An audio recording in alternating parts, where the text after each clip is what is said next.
Demak, noqobil shogird.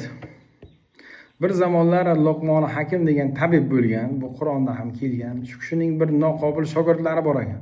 U kishidan hamma narsani o'rganib, vaqtlar o'tib, Luqmon Hakimdan men o'tganman, u kishidan yaxshi bilaman deb, u kishini hurmatsizlik qilib, xo'p, odamlar orasiga Luqmon Hakimdan mening ilmim kuchliroq deb da'vo qilishni boshlabdi. Va bellashuv chaqiribdi, Luqmon Hakim bilan bellashuv qilishni xohlabdi. Bellashuv shartida shundayki, shogird bir giyoh taxlaydi, Luqmon Hakim bir giyoh taxlaydi. Ikkovlari bir-birlariga o'sha giyohni beradilar. Qani kim o'sha giyohga, ya'ni giyoh deganimiz u zaharli giyohda, u narsa odam ichgandan keyin odam agar o'shanga qarshi davo topa olmasa o'ladi. Shart mana shunday bo'lgan va birinchi shartni shogird ustoziga giyoh taxlab berganda, ustozi Luqmon Hakim shu giyohni ichadi, 2 haftada juda qiynalib shuni davosini topadilar va navbat Luqmon Hakimga kelganda Luqmon Hakim aytadilarki, menga 1 oy vaqt bering. 1 oydan keyin shogirdim bilan ko'rishaman. O'sha 1 oydan keyin shu o'zim xohlagan narsamni bunga beraman deb. Vaqtlar o'tib 1 oy o'tganidan keyin u kishini uylarida har doim shogirdlari uylaridan o'tar ekan, kechqurun bilan fonus uchmas ekan.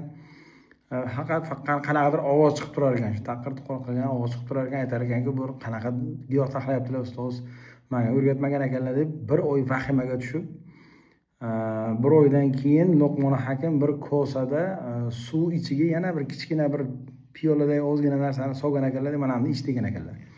U juda vahima bilan endi o'ylamanmi, buni qanaqa narsa deb olib ichganida o'sha narsaga ichib unga shunday ta'sir qilgan ekanki, o'sha vaqtni o'zida o'lim anaqasi kelgan ekan shogirdga. Luqmon Hakim buni qutqarish uchun boshqa suv berib, uni o'ziga keltiribdilar. Mana bu shifosi bo'ladi. Keyin so'ragan ekanlar Luqmon Hakimdan, bu nima edi, qanaqa giyoh edi deb so'raganda, Luqmon Hakim aytdilarki, bu vahima. Vahima giyoh edi, hech qanaqa giyoh emas, bu oddiy suv edi. Faqat buni ichgan odam zahar deb o'ziga o'ylasa, u ichgan narsasi uni organizm uchun zahar vazifasini bajaradi deb javob bergan ekanlar. Shu uchun shogirdlar ota-onani norozi qilish qanchalik gunoh bo'lsa, ustozni ham shuncha bergan ta'limini oyoq osti qilib ketish, rozi qilmay ketish, bu ham eng katta gunohlardan biri.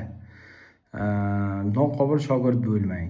Bu shunchaki bir sizga bir hikoya aytib berdim.